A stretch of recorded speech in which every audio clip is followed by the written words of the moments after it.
Agora eu quero chamar a sua atenção, você que acompanha o Jornal Jovem Pan, para um noticiário internacional importantíssimo no dia de hoje, porque apesar dos apelos do G20 para um cessar-fogo, a Rússia intensificou os bombardeios às principais cidades da Ucrânia. Vamos conversar ao vivo com o nosso correspondente Luca Bassani, que vai trazer os detalhes do dia de hoje. Luca, o alvo era um território ucraniano, mas um desses mísseis acabou cruzando a fronteira. Conta pra gente onde esse artefato acabou caindo e quais são as consequências dessa explosão. Bem-vindo.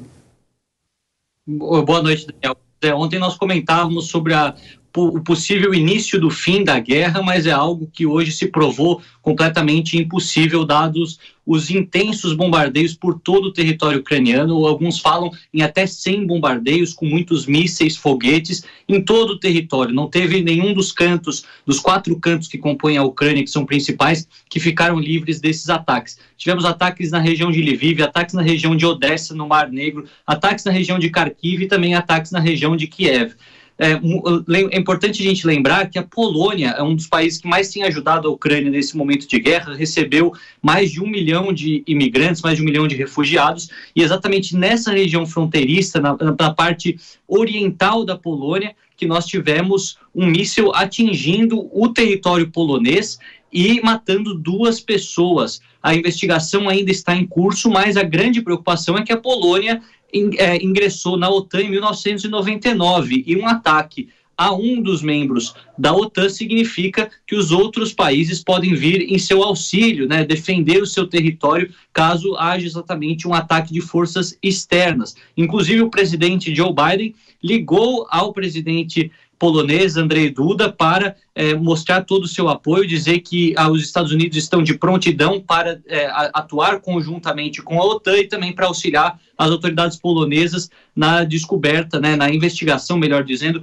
desse processo que ainda é bastante incerto. O que a gente sabe é que houve essa leva de ataques generalizados, pode ter sido um erro de cálculo, pode ter sido algo que simplesmente caiu numa proximidade da fronteira e aí acabou exatamente pelo desvio chegando no território polonês, ou pode até mesmo ter sido um ataque deliberado. O importante é manter a calma, segundo o que dizem as autoridades, fazer as investigações de maneira precisa para que nenhuma reação seja tomada de maneira exagerada, exatamente considerando que aí a entrada da OTAN nessa guerra significaria um conflito de escala mundial, dados as 2 potências, que nós teremos a Rússia com um material de um arsenal muito potente, ao mesmo tempo que a OTAN também tem grandes países nucleares e os próprios Estados Unidos. Então essa é uma grande preocupação e a gente vê que, apesar dos ucranianos terem comemorado na semana passada com a questão de Kherson, nessa semana os ataques continuam e as condições de vida da população civil estão bastante precárias, principalmente com a falta de energia, que é bastante recorrente. Sem dúvida alguma, Luca. Agora, como o presidente da Ucrânia, Volodymyr Zelensky, classifica esse momento da guerra? Ele chegou a se pronunciar? Chegou a se pronunciar, inclusive hoje pela manhã ele participou por videoconferência da cúpula do G20 que acontece em Bali, na Indonésia. Ele até fez uma menção jocosa à Rússia, chamando o bloco de G19, desconsiderando a Rússia como um país, porque ele diz que a Rússia, como um estado terrorista, não deveria estar juntamente com os demais. É importante que ele disse que seria um momento ideal para se acabar com a guerra e que os países deveriam exatamente se juntar para pressionar a Rússia para a finalização desse conflito. Nós sabemos que as baixas militares para ambos os lados têm sido muito grandes, as perdas humanas e econômicas também, num ano muito difícil que tem afetado toda a cadeia de produção global e também a própria questão energética na Europa traz grande crise, mas na questão relacionada aos territórios, nós sabemos que nem a Rússia quer abrir mão dessas regiões que anexou unilateralmente através dos contestados referendos, nem a Ucrânia quer abrir mão de nenhum centímetro do seu território e, portanto, aí fica um impasse ad eternum, considerando que também Zelensky diz que não negocia enquanto Putin for presidente e os russos também que não negociam com Zelensky. Então, é uma situação muito complexa e a gente vai estar aqui acompanhando todos os detalhes para atualizar sempre nossa audiência. Muito complexa, a gente segue em contato para aguardar justamente o avanço dessas investigações e também as repercussões. Luca Bassani trazendo as últimas informações da guerra na Ucrânia aqui na programação da Jovem Pan News. E sobre as implicações desse possível ataque russo ao território polonês, nós vamos conversar agora com o professor de Direito Internacional, Manuel Furriela, a quem mais uma vez agradecemos pela participação e pela gentileza em nos atender. Professor, seja muito bem-vindo. Boa noite. Professor, como o senhor avalia esse episódio, explosão no território polonês, infelizmente 2 pessoas mortas? A Ucrânia acusa a Rússia de ter feito o ataque. Moscou negou, mas até agora não se sabe de maneira precisa de onde partiram esses artefatos. Quais são os desdobramentos possíveis, já que a Polônia faz parte da OTAN, a Organização do Tratado do Atlântico Norte? Nós temos aí uma situação bem delicada, né? Mas aqui, só para a gente contextualizar um pouco, é comum em conflitos que se prolongam, né, em conflitos internacionais, em guerras, que você tem algum tipo de efeito atingindo países vizinhos quando você tem combates na fronteira, né? Só para a gente dar aqui até um exemplo que envolve o Brasil, durante a Guerra das Malvinas, entre a Grã-Bretanha e a Argentina, caças britânicos invadiram o espaço aéreo brasileiro. Inclusive, na época, eles tiveram uma ordem, né, da Força Aérea Brasileira de pousar e só puderam sair do Brasil após o final do conflito. Então, a gente também tem cenários desse tipo mundo afora. Esse, em específico, é até muito mais, o risco de acontecer é até muito maior, porque são países de dimensões menores. A guerra ela tem se estendido por várias regiões da Ucrânia, são áreas muito habitadas, né? O continente europeu ele é intensamente habitado, então esse tipo de situação pode voltar a acontecer e não é de surpresa que tenha acontecido, né? Provavelmente, se houver uma confirmação de que realmente os mísseis eram russos, tudo indica que sim. Muito provavelmente foi não por ordem deliberada, né, mas como um efeito propriamente do conflito, um efeito adverso, já que a Rússia, por conta aí dos problemas que tem tido nesse conflito, tem intensificado os bombardeios sobre a Ucrânia. Mas o que nós temos de mais preocupante é a internacionalização do conflito, né? Então o conflito envolve 2 estados, a Rússia sob sanções internacionais, a Ucrânia sendo apoiada militarmente, né, pelos seus futuros aliados, né, já que ela pleiteia ingressar na União Europeia e na OTAN. Então o cenário ele é dessa forma.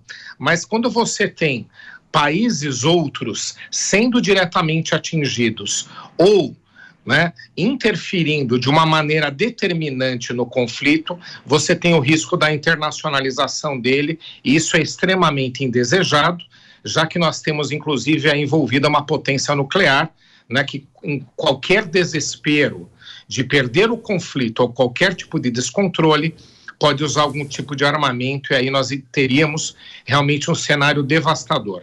Mas o que leva também esse cenário a ficar mais grave é que, como a Polônia é membro da OTAN, e por conta desse tratado da OTAN determinar que quando um Estado-membro é atacado, que é o artigo 5º, todos os outros devem se envolver, nós temos um cenário ainda pior. Então não é só a Polônia que poderia estar envolvida, é a OTAN trazendo consigo a Alemanha, França, Grã-Bretanha, Estados Unidos. Aí nós teríamos realmente um cenário muito, mas muito grave. O que eu acredito que nesse momento vai se fazer, se vier a confirmar que a Rússia realmente, né, acabou atingindo a Polônia, realmente o que deve acontecer é ali algum tipo de tentativa de composição, de desculpas, como efeitos adversos da guerra. É isso que provavelmente vai acontecer. Caso contrário, a gente realmente tem um risco de internacionalização, aí os efeitos serão mais danosos do que já tem sido esse conflito. Mas se foi um erro na operação, ou mesmo imperícia de um militar, há algum protocolo de guerra que trate disso, ou esse fato justificaria a entrada da Polônia e da OTAN? E uma pergunta adicional, há o risco de uma guerra nuclear, levando em consideração isso que o senhor acabou de dizer? Bom, primeiramente, o que você falou é realmente importante. A guerra, ela tem regras, né? Você tem protocolos, você tem tratados, principalmente as convenções de Genebra, que disciplinam os conflitos internacionais, não é? Dentro desse tipo de compromisso, você tem lá que Estado que é atacado tem direito a revidar. Né? Foi até, inclusive, também aí uma coisa importante, que os Estados Unidos utilizaram-se desta previsão para atacar o Afeganistão, já que Bin Laden e seus aliados organizaram os ataques às Torres Gêmeas, os ataques de 11 de setembro, a partir do território afegão. Então, os Estados Unidos puderam usar de justificativa como revide, já que tinha sido seu território atacado, partindo as ordens do território afegão. Então, você teria aí, sim, uma justificativa para a Polônia.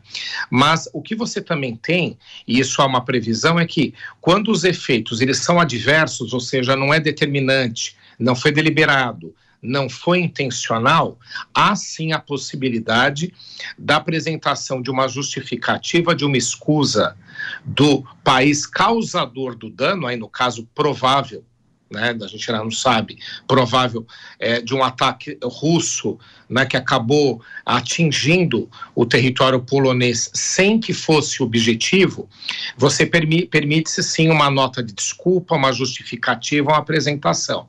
E esse tipo de ferramenta é justamente para evitar que você tenha, por um mal-entendido, um agravamento do conflito ou surgimento de um novo conflito. Então, eu aposto um pouco nessa situação, né? Caso haja confirmação, que a Rússia tenha a hombridade e haja de forma adequada, se justificando e apresentando as suas escusas. Em relação à guerra nuclear, nós temos dois cenários que têm sido até pouco mencionados. O que você tem? A Rússia é um dos únicos países do mundo que tem dois tipos de armamentos nucleares. Então, quando a gente fala em guerra nuclear, existem dois cenários. Um completamente devastador, que levaria o mundo a uma terceira guerra mundial, sem dúvida, que é a utilização das armas convencionais, que são aquelas de grande destruição, né? Destruição, inclusive, muito, mas muito superior ao que nós vimos em Hiroshima e Nagasaki, no Japão, né? 40 vezes superior àquilo. Devastação de cidades em minutos, não é? Então, esse tipo de armamento, se for utilizado, leva o mundo, consequentemente, a uma terceira guerra mundial, porque você atinge o globo todo. As consequências, elas são internacionais só pela utilização desse tipo de armamento. Isso já leva a esse cenário.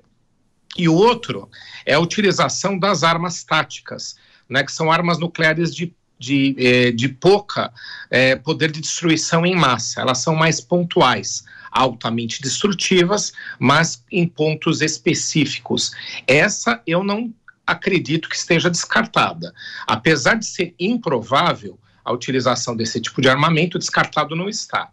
E tudo isso por um ponto que eu tenho alertado, e muitos analistas também.